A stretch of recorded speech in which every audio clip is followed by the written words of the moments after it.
LH침례교회 주일 오전 예배에 함께 참석하신 모든 분들을 주님의 이름으로 환영합니다. 오늘은 요한계시록 3장 1절부터 6절에 있는 말씀을 가지고 요한계시록 말씀 성도님과 함께 나누도록 하겠습니다. 요한계시록 3장 1절로 6절에 있는 말씀, 제가 하나님의 말씀을 받들어 읽겠습니다. 여러분 받으신 주보 내지에도 본문의 말씀, 설교 레이아웃이 있습니다. 참고하시면 도움이 되시리라고 믿고요. 제가 본문의 말씀을 읽겠습니다. 사대에 있는 교회의 천사에게 편지하라. 하나님의 7 영과 7 별을 가진 이가 이것을 말하노라. 내가 내 행위를 아노니 내가 살아있다는 이름은 가지고 있으나 죽었도다. 깨어서 남아 있으나 죽으려 하는 것들을 강하게 하라. 내가 하나님 앞에서 내 행위의 완전함을 찾지 못하였나니 그러므로 내가 어떻게 받았고 들었는지 기억하고 굳게 붙잡아 회개하라. 그런즉 만일 내가 깨어있지 아니하면 내가 도둑같이 내게 이르리니 내가 어느 시각에 내게 이를지 네가 알지 못하리라.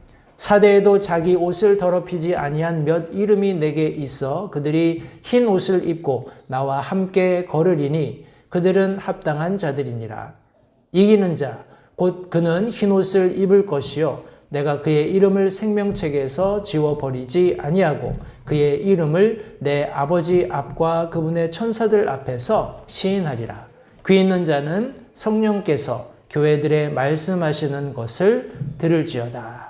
오늘 본문의 말씀을 가지고 사대에 있는 교회 천사에게 보낸 이 서신 내용을 가지고 깨어서 일어나라, 이런 제목으로 함께 말씀을 나누겠습니다. 말씀을 위해 잠시 기도하겠습니다.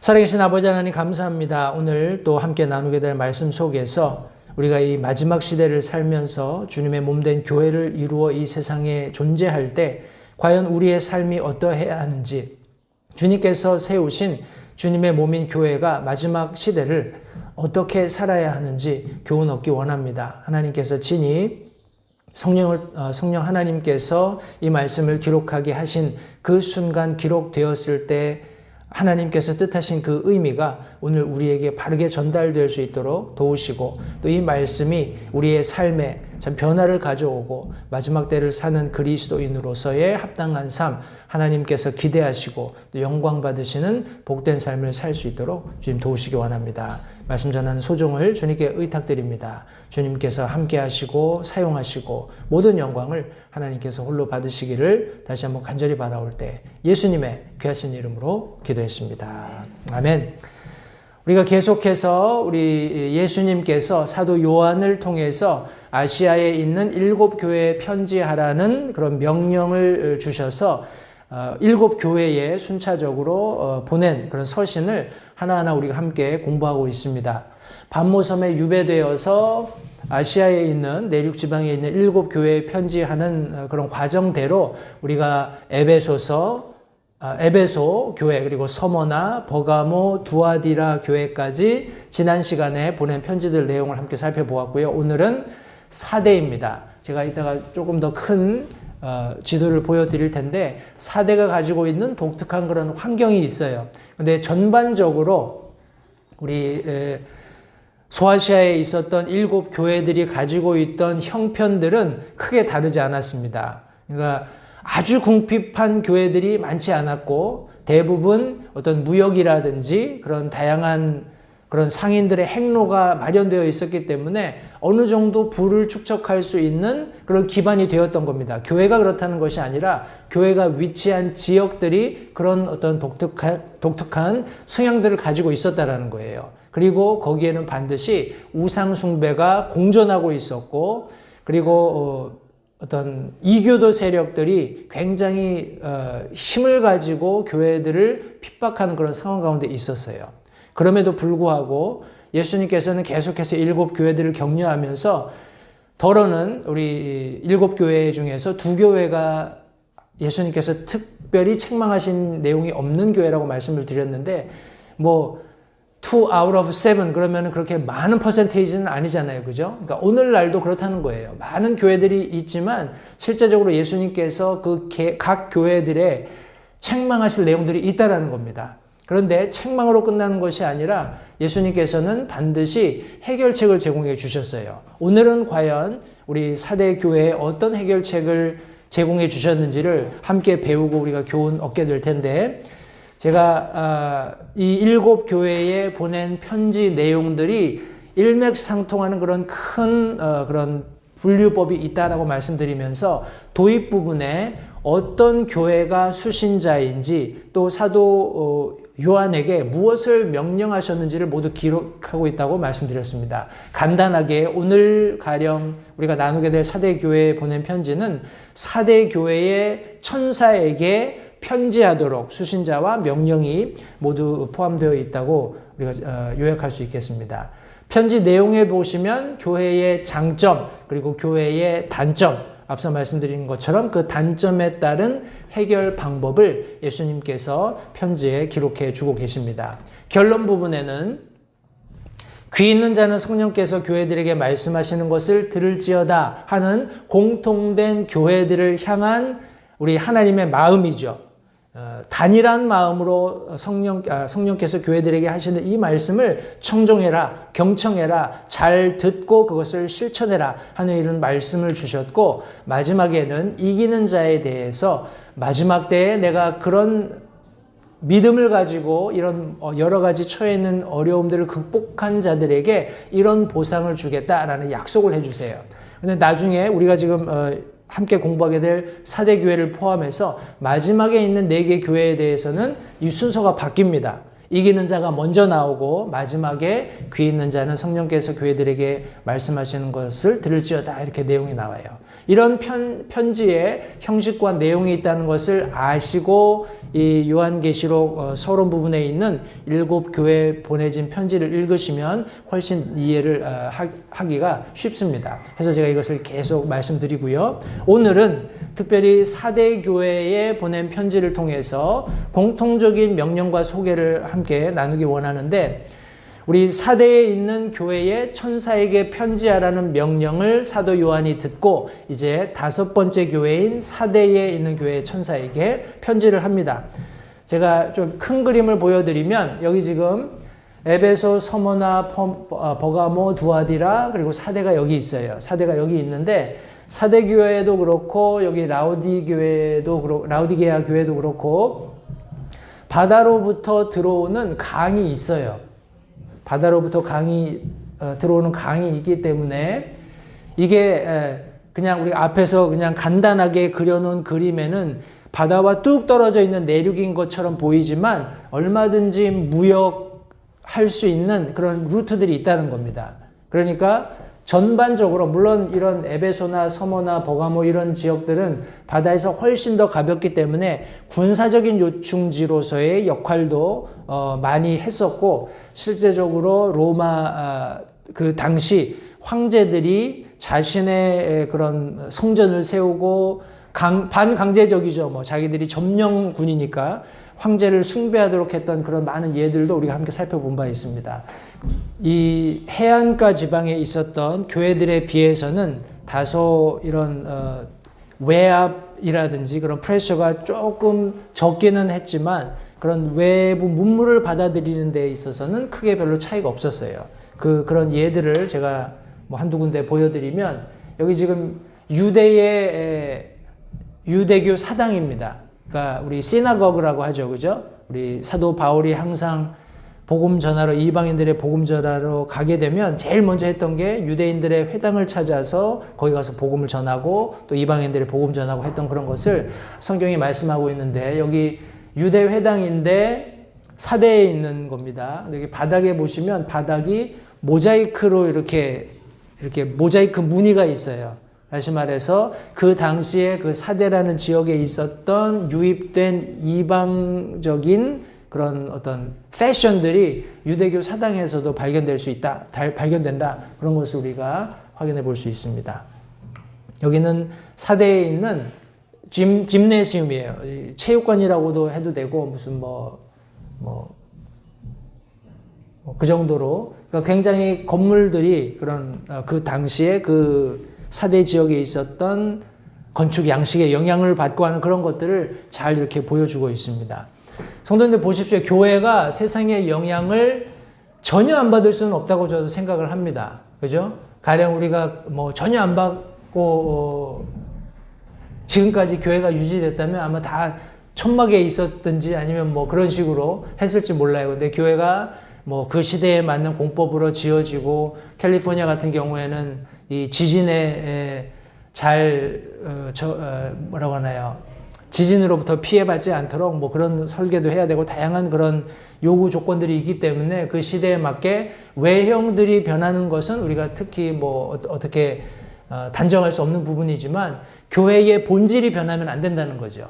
교회가 왜 존재하고 교회가 무엇이며 교회가 어떤 일을 위해서 예수님께서 이곳에 남겨두셨는가 하는 것을 간과하면 안 된다는 겁니다. 그런데 사대교회는 그랬던 것 같아요. 그래서 예수님께서 사대교회에 편지하라고 하면서 자신을 이렇게 소개하십니다. 하나님의 7 영과 7 별을 가진 이가 이것들을 말하노라. 성도님들, 우리 7이라는 수에 대해서 우리가 예수님의 그런 용모를 함께 살펴볼 때 이미 제가 여러 차례 언급한 바와 같이 성경에서는 7이라는 수가 완전함을 의미합니다. 완전하신 하나님의 영, 그리고 완전하신 하나님께서 세우신 교회의 치리자들, 다시 말해서 목사 자신이 완전하다는 것이 아니라 교회 안에서 목사라는 그런 어떤 역할을 하나님께서 허용하셨을 때 그것이 완전하다라는 거예요. 근데 그것을 이해하지 못하는 목사들은 마치 교회를 자기 비즈니스처럼 이렇게 운용하고 자기가 마치 그런 회중 위에 군림하는 자처럼 이렇게 잘못 알고 교회를 치료해 간다라는 거예요.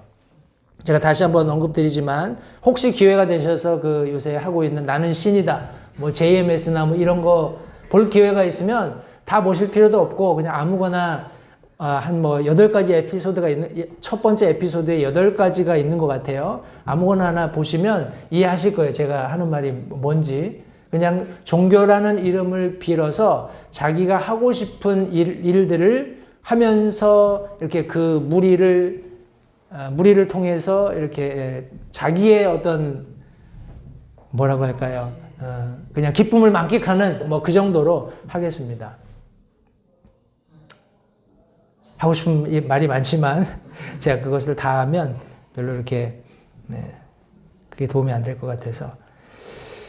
요한계시록 1장 4절부터 5절 상반절 말씀해 보시면 여러분들 주보에는 있습니다.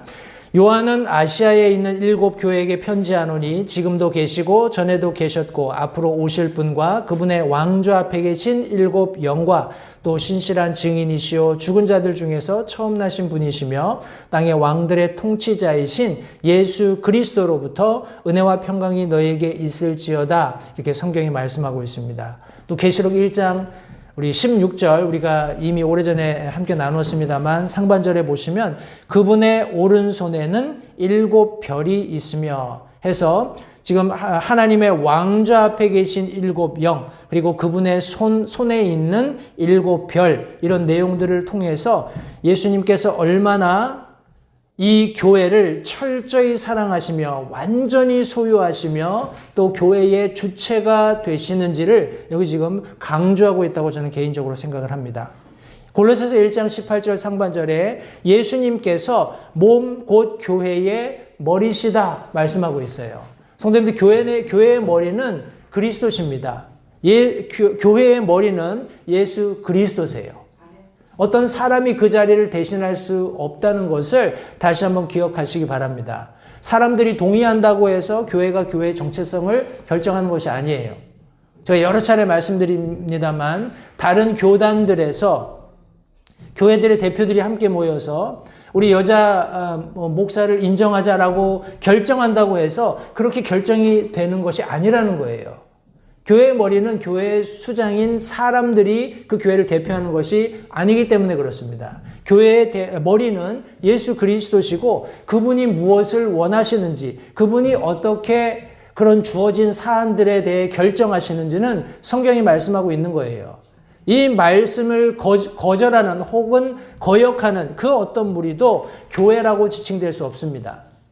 그런데 오늘날 보십시오. 많은 교회들이 소위 자칭 교회들이 하나님 말씀 아닌 것들의 우선순위를 두고 사람들을 끌어모으기 위해서 그런 황당무계한 결정들을 하고 그것들을 세상에 자랑스럽게 내어놓습니다. 우리가 사람들을 포용해야 합니다. 우리가 죄인들을 용납해야 합니다. 맞죠? 세상에 나가서 복음을 전해야 하고 세상을 변화시켜야 합니다. 죄인들을 사랑하면서 그들에게 복음을 전해야 해요. 그러나 교회가 변질되어서는 안 됩니다. 교회가 전하는 복음이 변질되어서는 안 된다는 사실을 성도님들 기억하시기 바랍니다. 왜냐하면 교회의 머리는 예수 그리스도시기 때문에 그래요. 완전한 영을 가지고 교회의 치리자들을 그분의 손에 소유하고 계신 교회의 주인께서 그것을 원치 않으시기 때문에 그렇다는 것을 기억하시기 바라요. 에베소서 1장 22절 말씀에 또 모든 것을 그분의 발 아래 두시며 그분을 모든 것 위에 머리가 되게 하사 교회를 위해 주셨느니라 말씀하고 있습니다. 다시 한번요. 모든 것을 그분의 발 아래 두시며 하나님께서 모든 것을 예수 그리스도의 발 아래 두셨다고 성경이 말씀하고 있습니다. 그리고 그분을 모든 것 위에 머리가 되게 하셨다라고 말씀하셔요. 왜요? 궁극적으로 그렇게 하심으로써 이 예수 그리스도를 교회의 머리로 주시기 위해서 그렇게 하셨다는 말씀입니다. 모든 것이 그분의 발 아래 있습니다. 그분은 모든 것 위에 있어요. 어떤 권위도 성도님들 절대 예수 그리스도를 초월할 수 없다는 것을 기억하시기 바라요.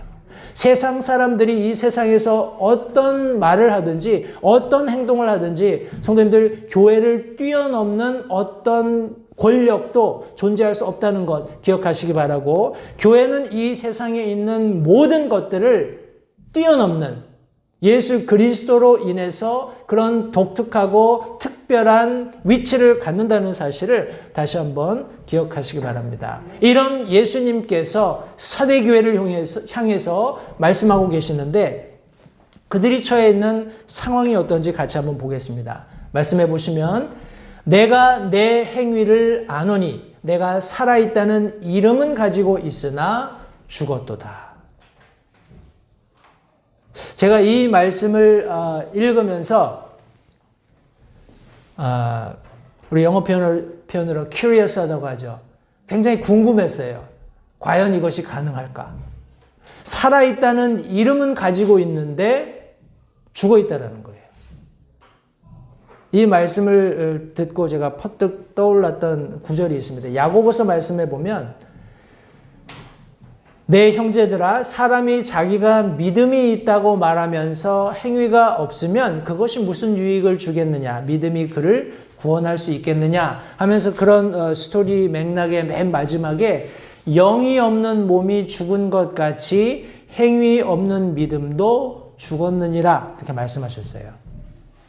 이게 참 쉽게 이렇게 쓰여는 있지만 이해하기는 쉽지 않아요. 영이 없는 몸이 죽은 것 같이 행위 없는 믿음도 죽었느니라. 이게 성도님 한번 보십시오. 우리가 교회 밖에 나가서 길거리에 다니는 아주 빼곡히 들어찬 사람들을 볼 때 하나님의 관점에서 그들은 다 죽어 있다는 거예요. 근데 그것이 사람들한테 공통적으로 동의가 되겠냐라는 거죠. 다 사는데 살아 숨쉬고 움직이고 뭐 가고 타고 먹고 마시고 뭐 다 하는데 왜 저런 사람을 죽었다고 하느냐. 근데 성경은 영이 없으니까. 영이 없는 사람을 하나님은 죽었다라고 본다라는 거예요. 마치 우리 사람들이 약속을 하잖아요. 약속을 하는데 아무 담보가 없어요. 그럼 그 약속이 뭡니까? 아무것도 아니잖아요. 그죠? 하나님께서 아브라함하고 약속하실 때 담보가 있었을까요? 없었을까요? 기억나세요? 담보가 있었죠? 하나님께서 소를 각을 떠가지고 이렇게 제단 위에 올려놓으라고 하셨잖아요. 그리고 아브라함은 잠들게 하시고 하나님께서 그 가운데를 지나셨어요. 그 약속의 의미는 무엇이냐면 A하고 B가 약속을 했습니다. 근데 이 A, B가 약속을 한 그 약속이 얼만큼 강제성을 갖느냐 하면 어떤 사람이라도 그 약속을 어기면 여기 지금 각이 떠진 소처럼 각을 뜨겠다는 거예요. 무섭죠. 무서운 약속이에요. 아브라함이 그거를 지킬 수 있었을까요? 저는 개인적으로 못 지켰을 것 같아요. 그래서 하나님께서 그를 잠들게 하시고 하나님께서 일방적으로 그 약속을 지키시겠다라고 아브라함과 약속을 맹약을 맺으신 거예요. 담보가 있습니다. 하나님은 그런 분이세요. 그냥 내가 너에게 축복하겠다 이렇게 얘기하셨을 때 그냥 믿거나 말거나 이게 아니라는 거예요. 거기에는 분명히 전제되는 무엇인가가 있고 그것을 A든지 B든지 어떤 쪽에서든지 fulfill하면 그것을 완성하면 그 약속은 반드시 성취가 되는 거예요. 내가 너에게 복을 주겠다. 내가 너에게 영원한 생명을 주겠다. 내가 너에게 천국을 유업으로 주겠다. 내가 너에게 하나님의 상속 자녀가 되게 하겠다. 하나님이 많은 말씀을 하셨어요. 근데 아무 증거가 없다면 무슨 의미가 있겠어요? 근데 그 증거가 있습니까? 없습니까? 있죠. 예수 그리스도께서 2000년 전에 갈보리 언덕에서 피 흘리고 돌아가셨어요. 그 흘리신 보혈을 통해서 그 약속이 저와 여러분들에게 성취가 된 겁니다. 하나님께서 그것을 이루셨어요. 따라서 성도님들, 우리가 영이 없다면 우리 흔히 영혼육 얘기하잖아요. 사람의 그런 어떤 세 가지 속성에서 영혼육 얘기하는데 우리 아담의 범죄 이후에 죽어있는 영이 하나님의 놀라운 이 복음의 말씀에 근거해서 성령께서 함께 하시는 놀라운 그 구원의 역사를 경험함으로 살아나서 하나님과 관계하는 일이 없으면 그런 몸은 죽은 거라는 거예요. 우리가 아무리 잘 먹고 잘 살고 떵떵거리고 권력이 있고 이 세상에서 모든 것을 가진 것처럼 보일지라도 그 몸은 영이 없으므로 죽었다라는 겁니다. 그와 같은 원리로 믿음이 있는데 행위가 없을 수 있을까요? 한번 생각해 보십시오. 믿음이 있다고 얘기하는데 행위가 없을 수 있겠냐라는 거예요. 기본 전제는 몸이 있는데 영이 가령 주님과 하나 되어서 이제 살아나서 하나님과 교제하는 그런 사람이라면 믿음이 행위를 수반해야 한다는 거예요. 행위가 따라와야 한다는 겁니다. 성도님들, 우리가 분명히 구원받아서 영이 있는 몸을 가지고 있다면 살아있다는 증거가 보여줘야 된다는 겁니다. 믿음이 어디에서 나오나요? 성경이 말씀하시는 믿음, 우리 야고보서에서 말씀하는 믿음은 조금 차이가 있을 수 있어요. 왜냐하면 야고보서 자체가 야고보가 유대인들에게 12지파에게 서신을 썼기 때문에 어떤 율법적인 그런 행위를 의미하는 것이기도 합니다. 해서 조금 우리 믿음으로 구원받는다 하는 것에 더 뭐라고 할까요? 강조점을 두고 있는 그런 시각으로 보게 되면 이 말씀이 이해가 안 될 수도 있어요. 믿음이 그를 구원하겠느냐? 믿음으로 구원받는 거 아니야? 행위가 있어야 돼? 뭐 이런 퀘셔닝을 할 수 있는데 이런 배경에는 그런 유대인인 그런 사람들의 특성, 모세 율법을 맹종하고 따르는, 우리 마치 빌립보서에서 사도 베드로가 그런 사람들이 자랑할 수 있다면 나는 더 자랑할 게 많다 하면서 나는 8일날 할례를 받고 뭐 히브리인 중에 히브리인이고 뭐 열심을 가지고는 내가 바리새파고 뭐 이런 얘기 막 하잖아요. 그죠? 내가 율법에 있어서는 아무런 흠도 없고 그런 얘기를 할 정도면은 그 사람들의 행위가 얼마나 대단했겠어요. 그죠? 근데 그 행위가 믿음이 없는 거예요. 믿음이 전제되지 않는 그 믿음이라는 것이 그냥 내가 이렇게 열심히 행위를 하면 구원받겠지, 하나님이 나를 인정해 주시겠지, 그런 행위였기 때문에 그것은 별로 하나님 앞에 큰 의미를 두지 못한다는 겁니다. 갈라디아서 말씀을 통해서 사도 바울은 그것이 몽학선생 같은 역할을 한다고 했어요. 그죠? 훈육선생 같은 역할, 모세 율법이. 그래서 결국에는 완전한 것에 이르도록 도와주는 역할. 그죠? 저주 아래 두는 거죠. 너는 죄인이야. 너 죄인으로서 하나님 앞에 의롭게 될 수 없어. 라는 것을 계속 가르치다가 예수 그리스도를 만나는 순간 이것이 성취되는 거예요. 그래서 완전한 자유에 이르게 되는 겁니다. 따라서 그런 자유를 만끽해서 영이 살아나게 되면 그 몸 안에서 하는 모든 일들, 우리가 말씀을 듣고 확신하게 된 그런 진리 가운데서 행하는 모든 것들이 내가 구원받았다는 것을 증명한다는 거예요. 그런데 안타깝게도 사대교회의 성도들은 살아있다는 이름을 가지고 있지만 죽어 있는 거예요. 이해가 되시죠? 성도님들, 우리 구원받았습니다. 이것은 정말 기쁘고 감사한 일이에요.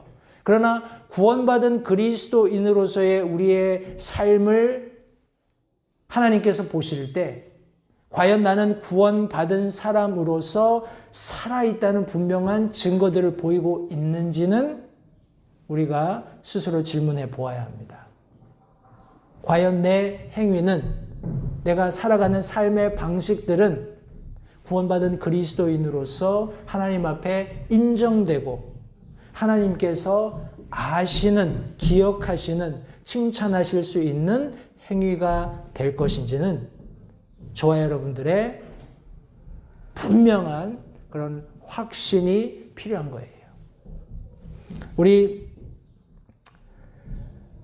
제가 앞서 이미 강조했습니다만 고린도전서 6장 19절 20절 말씀에 의하면 누가 교회를 소유하고 계시는지 여기 분명히 말씀을 우리가 확인할 수 있습니다. 말씀해 보시면 도대체 무슨 말이냐?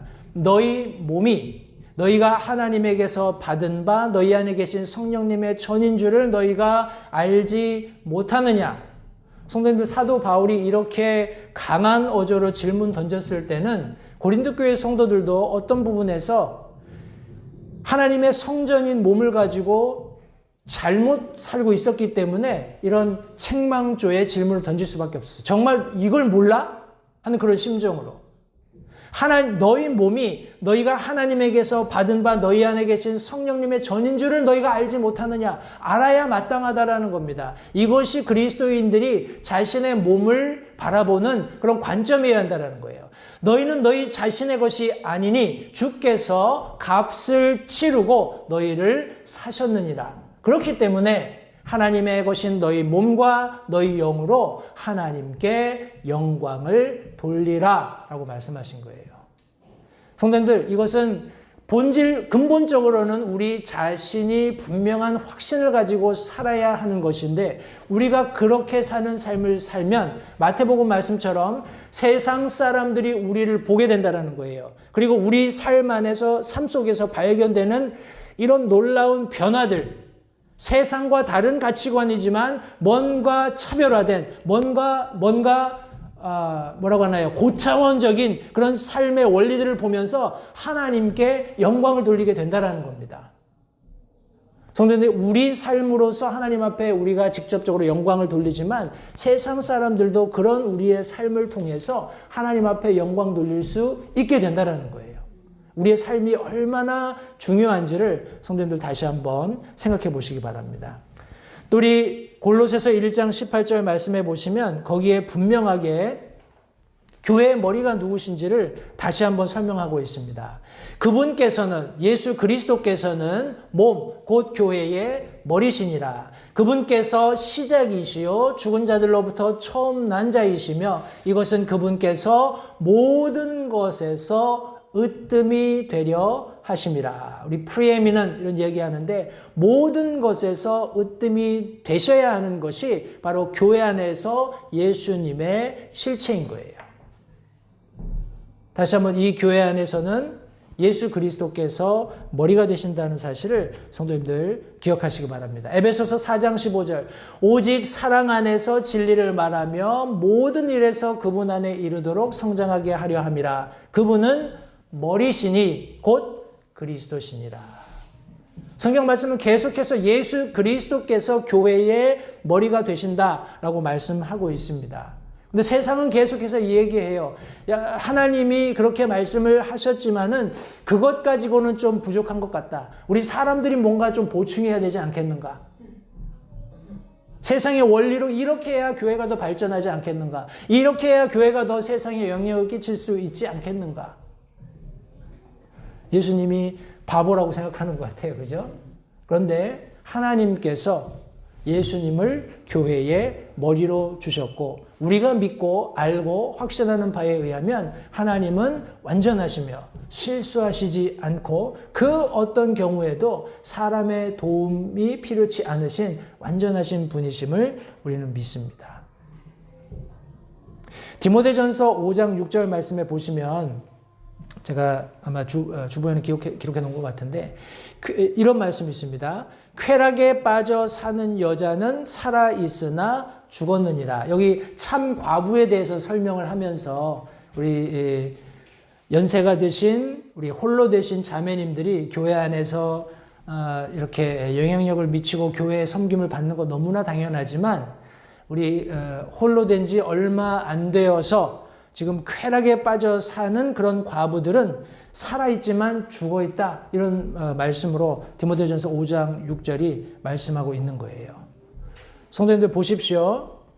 교회 안에서 여러 다양한 사람들이 존재합니다. 그죠? 다양한 형편, 또 다양한 문화, 생활 수준, 다양한 그런 어떤 개인적인 환경, 가정 환경, 저희 교회 같은 경우에는 different ethnic group, 타 민족들도 많이 함께 믿음 생활을 하고 있습니다. 그러나 중요한 것, 교회 안에서 중요한 것은 무엇이냐면 하나님께서 그 개인을 교회에 두셨을 때는 그 개인이 교회 안에서 마땅히 해야 하는 역할이 있다라는 거예요.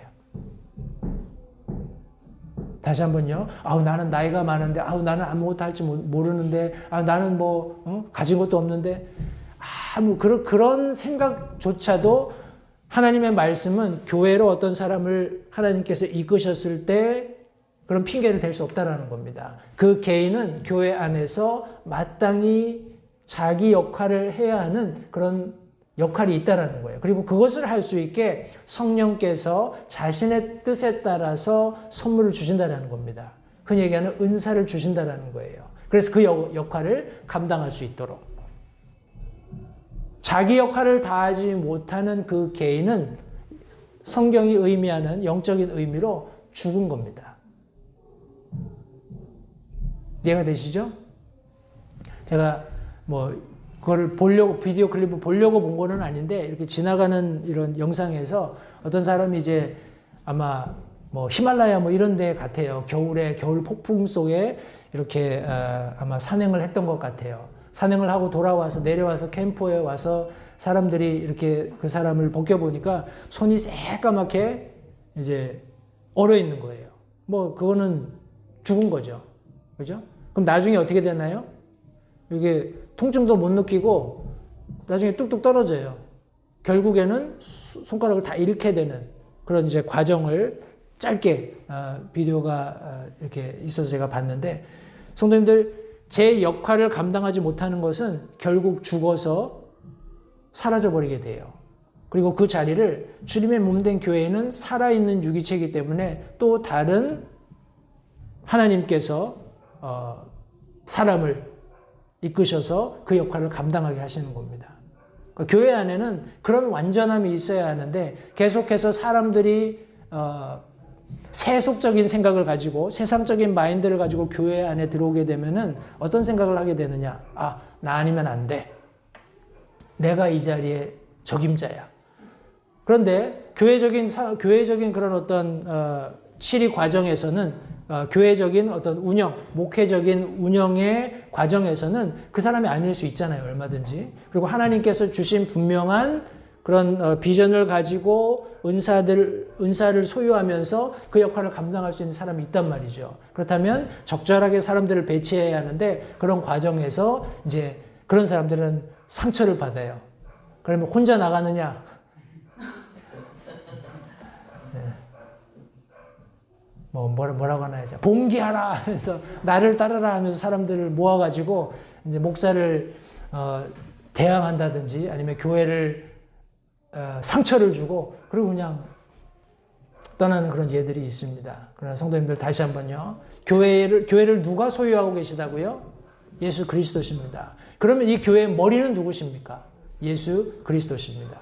예수 그리스도께서 친히 이 교회의 머리가 된다는 것을 다시 한번 기억하시고, 그러나 안타깝게도 사대 교회의 이 편지를 받는 당시의 개별적인 상황은 살았다는 이름은 가지고 있지만 죽어 있는 상태였다는 것 다시 한번 기억하시기 바라요. 우리 예수님께서 이 교회에 대해서 어떤 책망을 하셨는지 한번 보겠습니다. 말씀해 보시면 깨어서 남아있으나 죽으려 하는 것들을 강하게 하라. 내가 하나님 앞에서 내 행위에 완전함을 찾지 못했다라고 말씀하고 있습니다.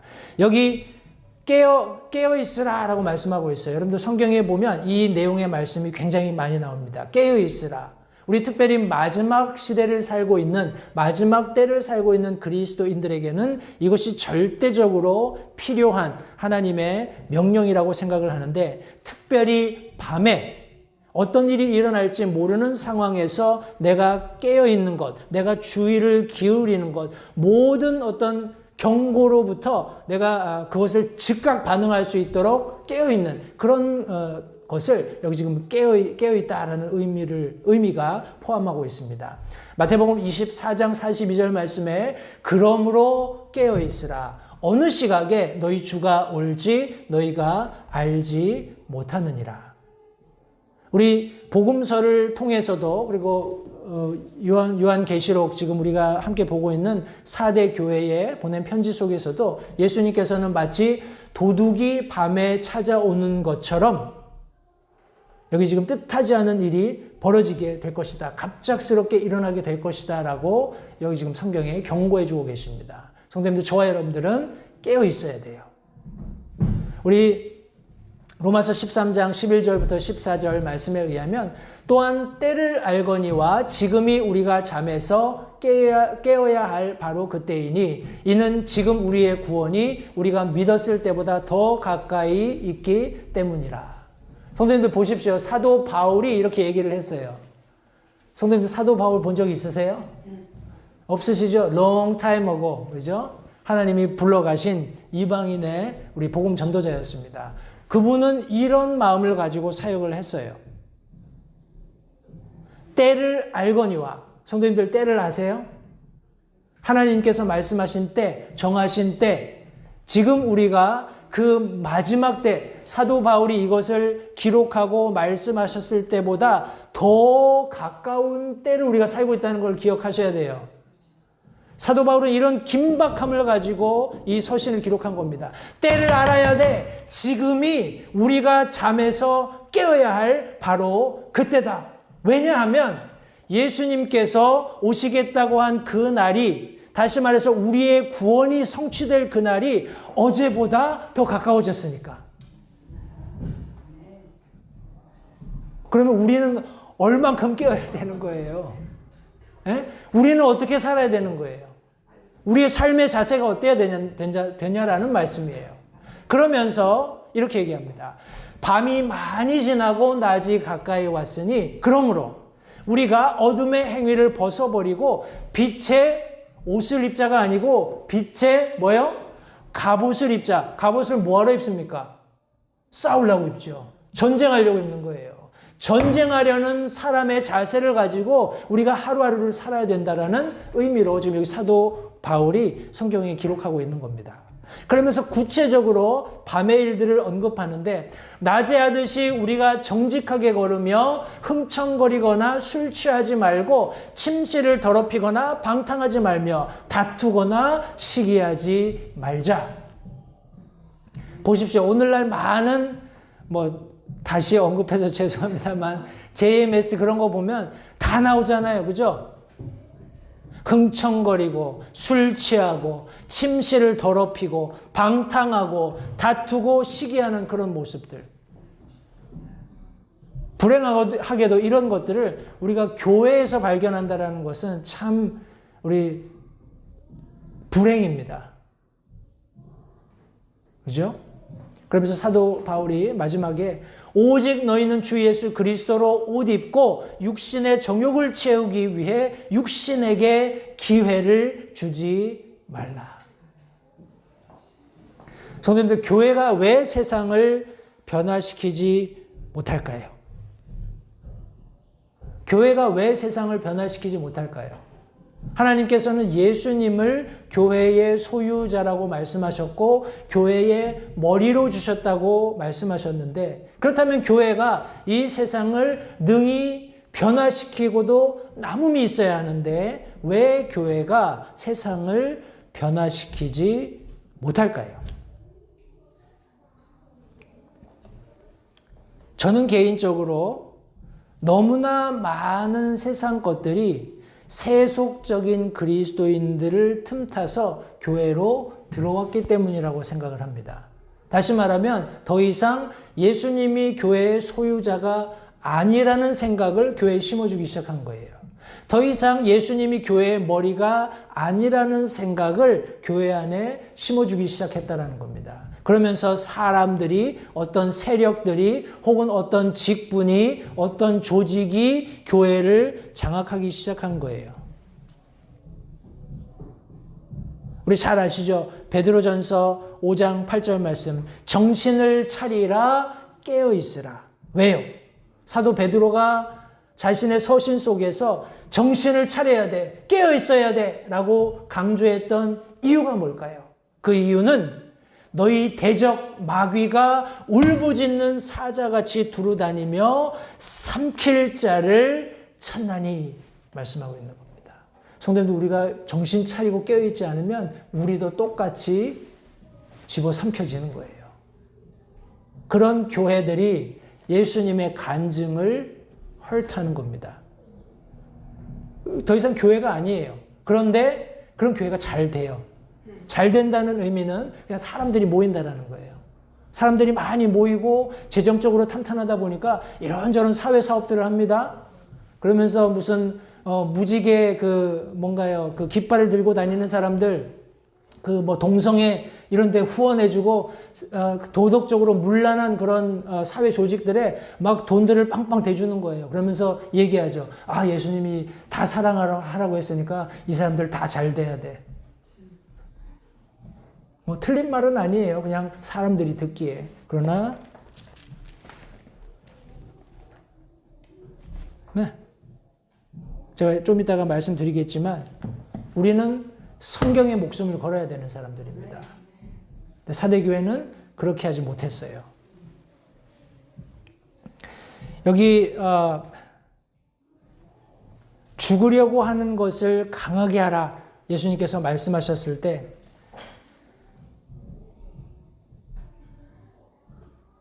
성도님, 우리 교회들이 강조해야 하는 것들이 있어요. 우리 교회들이 강해야 하는 것들이 있습니다.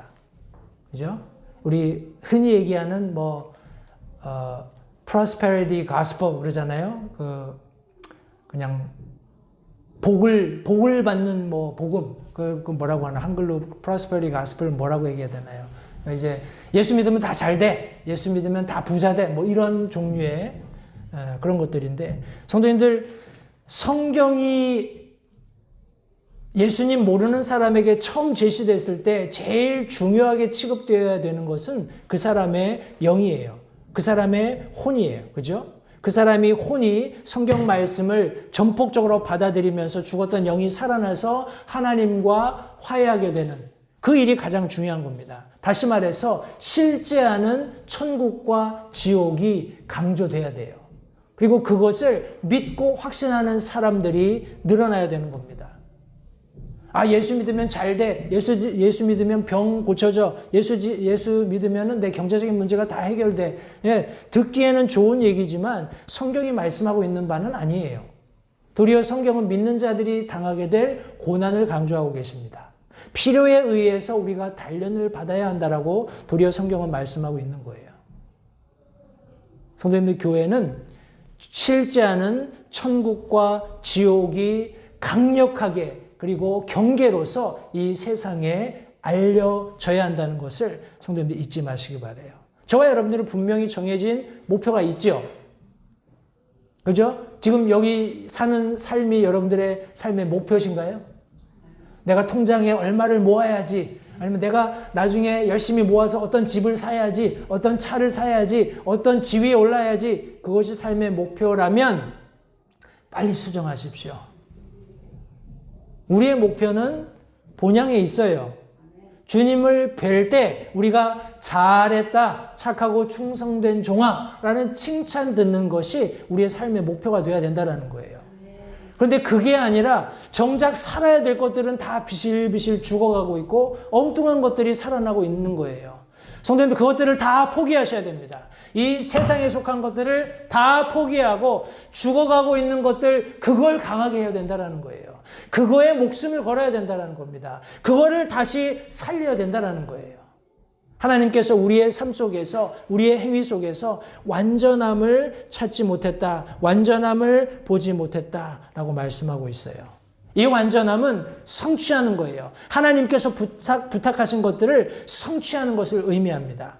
우리 에베소서 1장 23절 말씀해 보시면 교회는 그분의 몸이니 곧 모든 것 안에서 모든 것을 충만하게 하시는 그분의 충만이다라고 말씀하고 있습니다. 성도님들 교회 안에 가득 차야 하는 것, 교회 안에 충만해야 하는 것, 교회 안에 완성돼야 하는 것이 있다면 바로 하나님의 뜻, 하나님을 향한 사랑, 열정, 그분께서 주시는 충만이 교회 안에 있어야 된다는 거예요.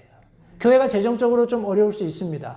교회가 사람들이 많이 찾지 않는 숫자적인 열세를 가지고 있을 수도 있어요. 다양한 세상 사람들이 보는 어려움들이 존재할 수 있습니다. 그러나 교회는 그분의 몸이에요.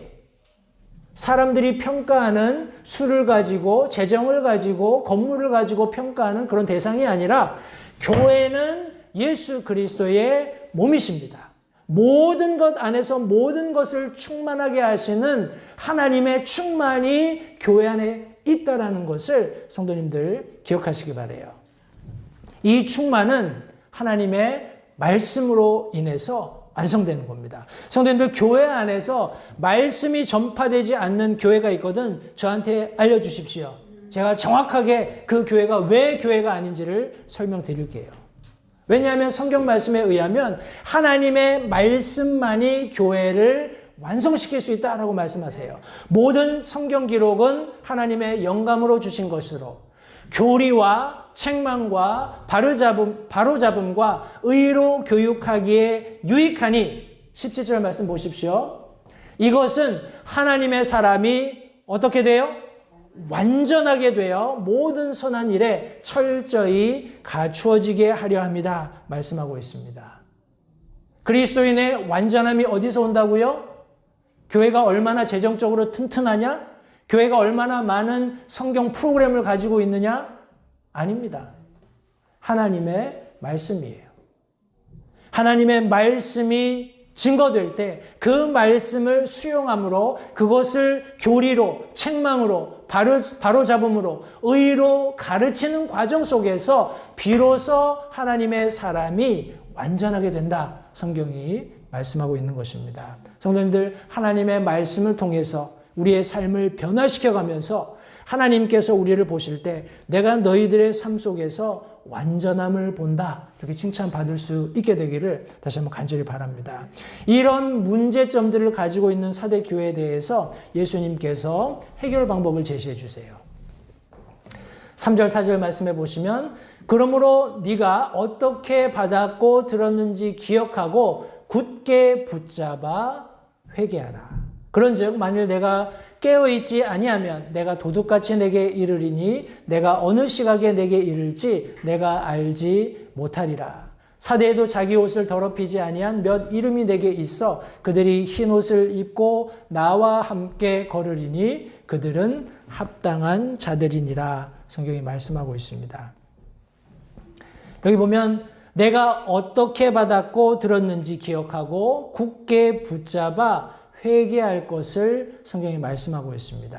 성도님 여기서 말하는 회개는 구원을 위한 회개가 아니라 우리 하나님의 용서하심을 구하는 그런 회개예요. 물론 구원을 위한 회개도 필요하지만 구원받은 그리스도인들은 더 이상 회개 필요 없다 이렇게 얘기하는 이단들이 얘기하는 말에 근거하면 이거 잘못된 거잖아요. 그죠? 그러나 성경은 믿는 그리스도인들도 회개하도록 가르치고 있습니다. 요한일서 1장 9절도 동일하게 만일 우리가 우리 죄를 자백하면 하나님께서 의롭고 신실하시기 때문에 우리 죄들을 용서하시고 모든 불의에서 우리를 깨끗하게 하실 것이다 라고 약속하셨어요. 요한계시록 특별히 사대 교회에 예수님께서 해결 방법으로 제시하신 것, 너희가 들은 하나님의 말씀, 그것을 어떻게 받았고 들었는지를 기억하고 그 진리의 말씀을 굳게 붙잡으면서 돌이키라는 거예요. 지금 행실에서 돌이키고 새로움을 입으라는 말씀을 여기 지금 성경에 해주고 있는 것입니다. 성도님들, 이건 뭐 아무리 강조해도 지나침이 없다고 생각을 하는데, 우리 특별히 침례 교도들, 우리가 가지고 있는 교리가 얼마나 귀중한지 모릅니다. 성도님, 이것을 절대 가볍게 생각하지 마시고 정확히 이해하시면 좋겠어요. 디모데전서 3장 15절, 그러나 내가 오랫동안 지체하면 내가 하나님의 집에서 어떻게 처신해야 할지 알게 하려 하노니 이 집은 살아계신 하나님의 교회요 진리의 기둥과 터다 말씀하고 있습니다. 저와 여러분들이 이 하나님의 교회 안에서 진리의 기둥과 터가 되는 하나님의 이 교회 안에서 진리를 잘 모르면 어떻게 되겠어요? 집이 휘청휘청하겠죠. 그러면 이제 소위 말하는 이제 사도들이 언급했던 기어 들어온 거짓 교사들에 의해서 교회가 회파되는 그런 일들이 생길 수 있어요. 우리 교재에 보면 알잖아요. 이 사람이 교회에 대해서 무엇을 말하는지, 이 사람이 목사에 대해서 무엇을 말하는지, 섬김에 대해서 무엇을 말하는지, 즉각적으로 무엇이 잘못되었는지 성도님들 이해하실 수 있어야 됩니다. 우리 또 다른 디모데전서 6장 20절 말씀에 계속해서 디모데에게 속되고 헛된 말장난과 또 거짓으로 과학이라 불리는 것에 반론들을 피하며 내게 맡긴 것들을 지켜라 말씀하고 있습니다. 성도님들 절대 잊지 마십시오.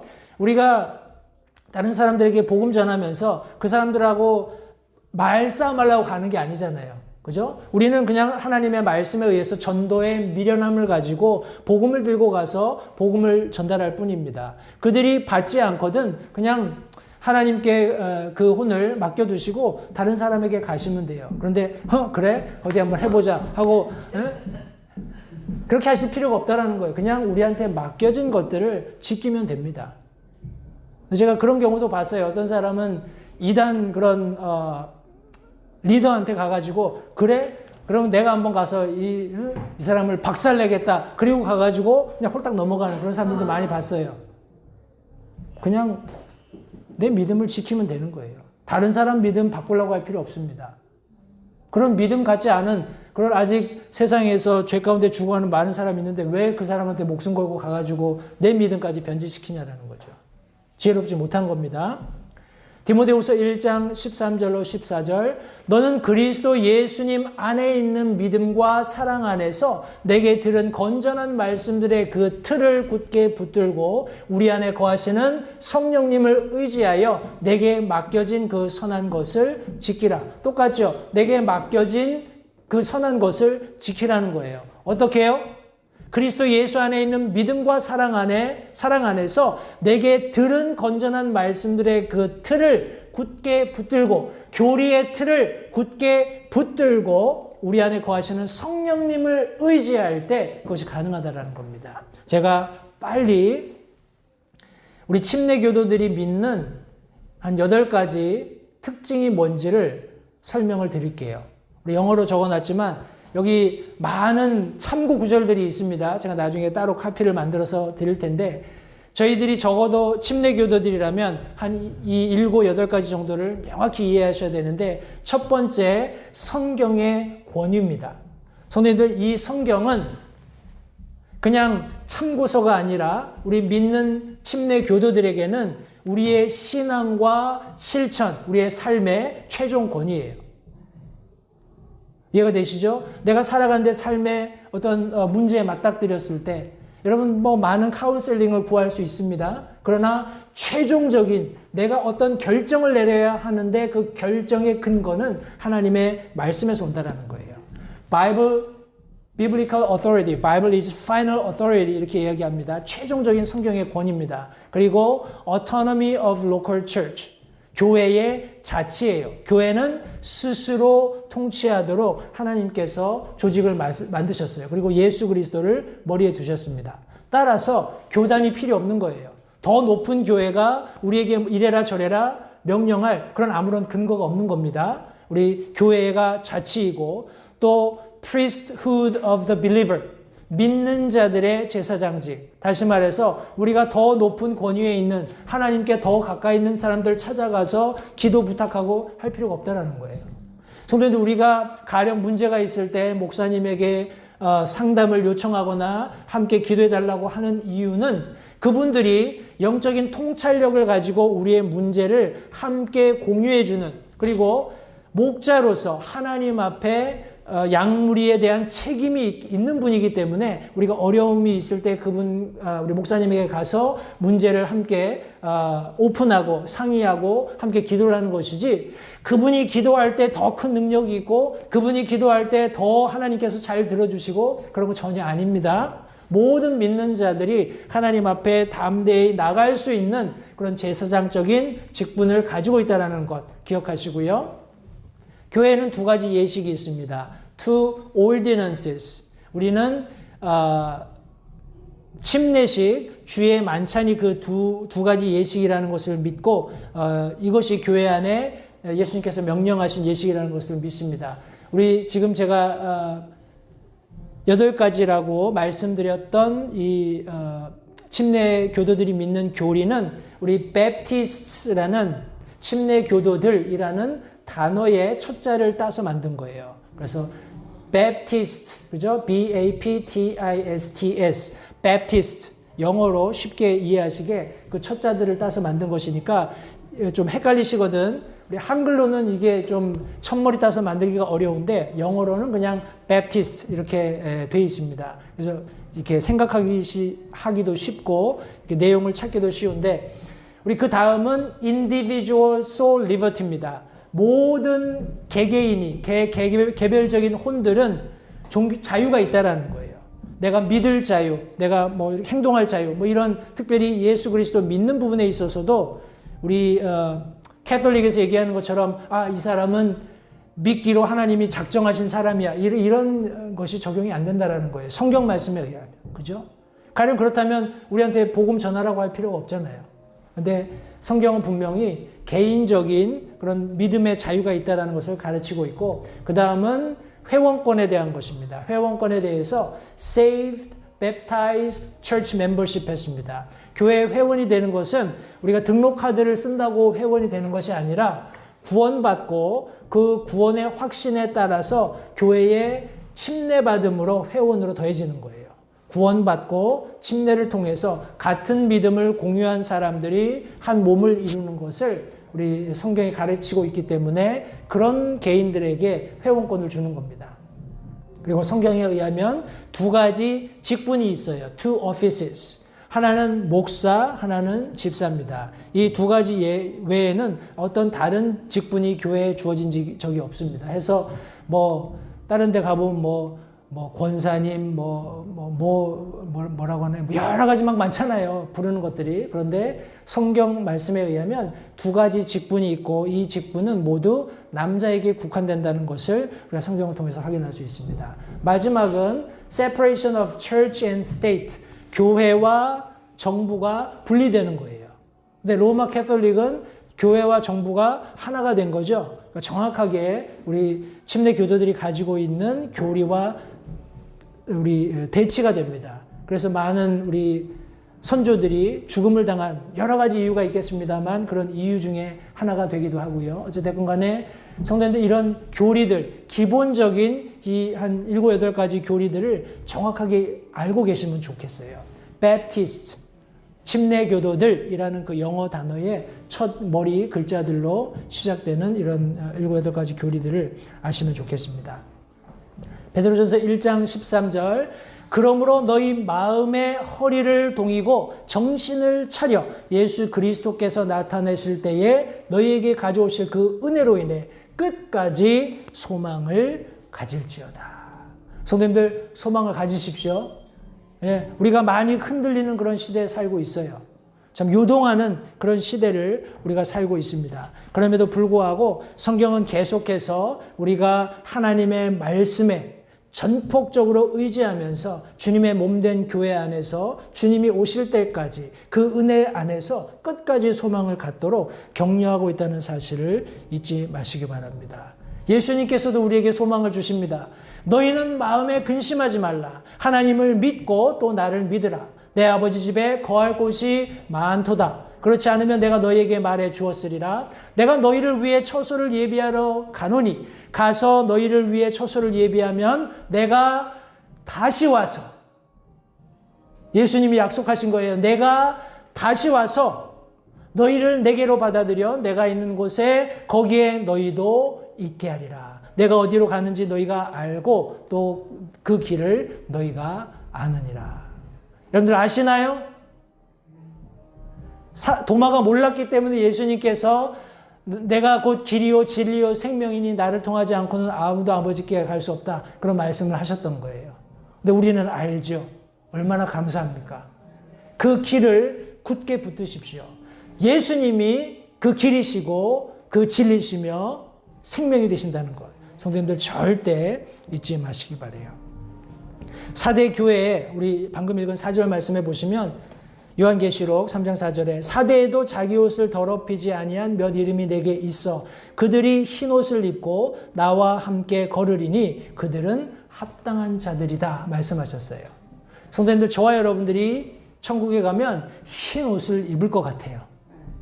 그 흰 옷이 뭘까요? 우리 샤넬? 에? 뭘까요? 성경이 정확하게 그 흰 옷이 뭔지를 설명해 줍니다.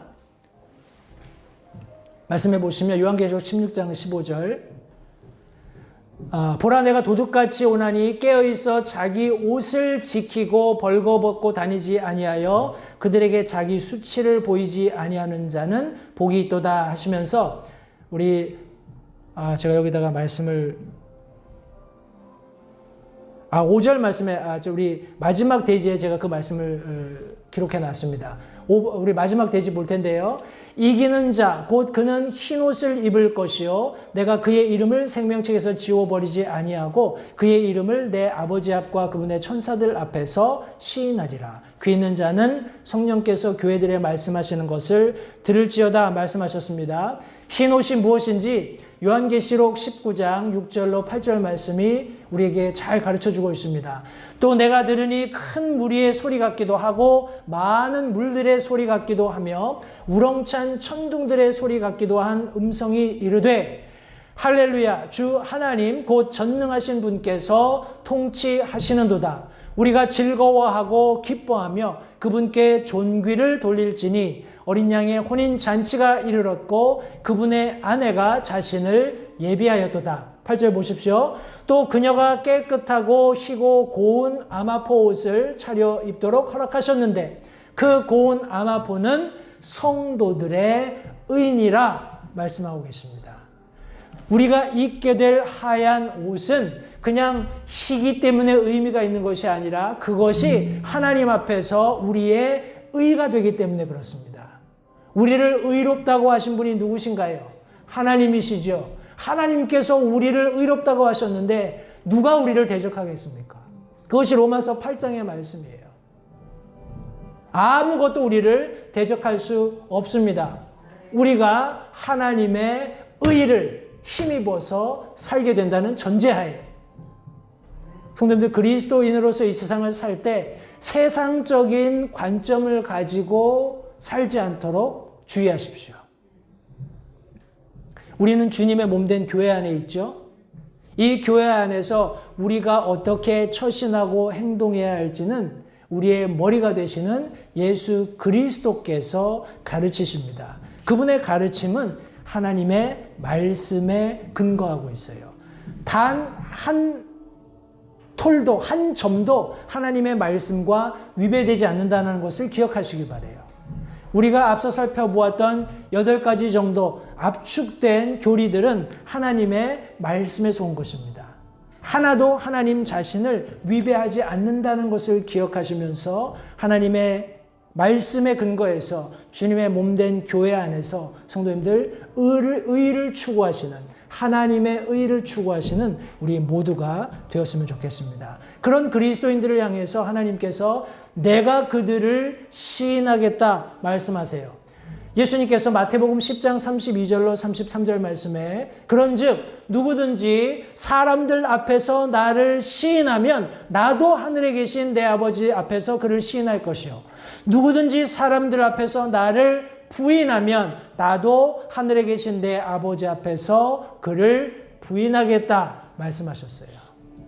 성도님들, 우리가 세상에 복음을 전할 때 복음을 감추거나 복음을 무엇에 포장할 필요가 없어요. 복음은 분명히 성경에 의하면 하나님의 선물이다 말씀하셨습니다. 하나님이 주신 선물을 인간적인 것으로 포장할 필요가 없다라는 거예요.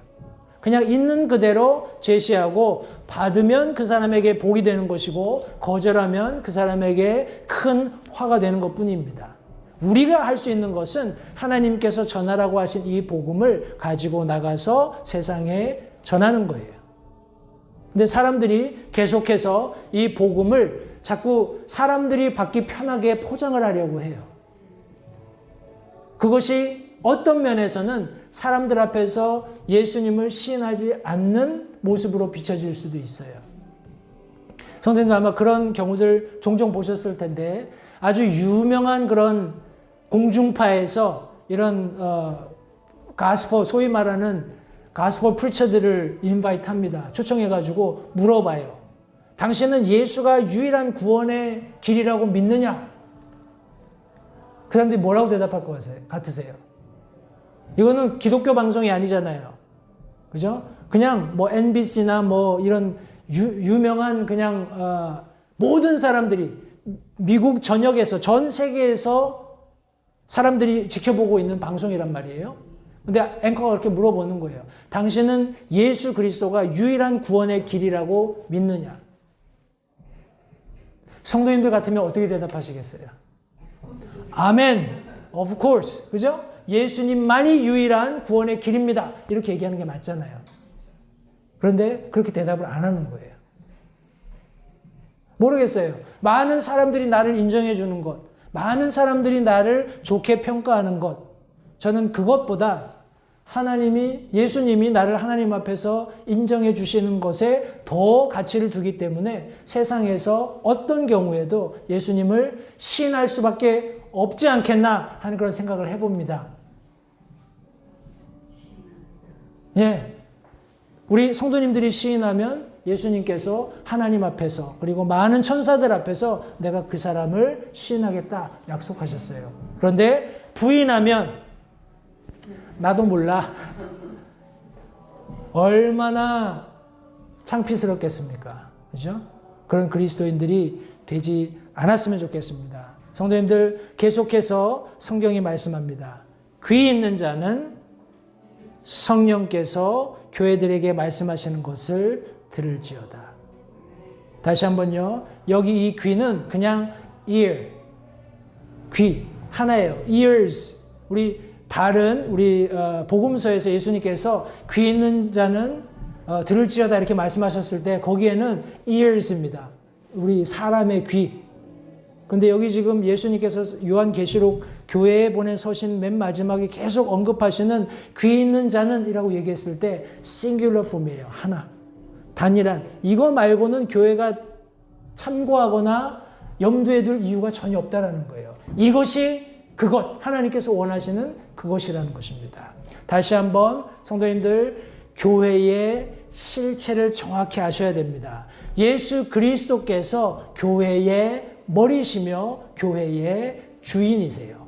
그분께서 완전한 영을 소유하고 계시고 완전한 교회의 별들도 소유하고 계신다는 것을 다시 한번 기억하시고 예수 그리스도께서 우리에게 가르치신 것을 성도님들 정확히 이해하시기 바랍니다. 적어도 우리는 침례 교도로서 제가 설명드렸던 한 7, 8가지 그 압축된 교리를 정확히 이해하실 필요가 있어요. 그것을 리즈닝 하시면 안 됩니다. 왜냐하면 그것들은 이미 많은 성경 말씀들이 가르쳐주고 있는 것이고 우리의 믿음의 선조들이 그것을 요약해 놓았기 때문에 그래요. 우리가 그것을 재해석할 필요가 없습니다. 그것은 믿고 확신하는 것, 굳게 붙들면 되는 것입니다.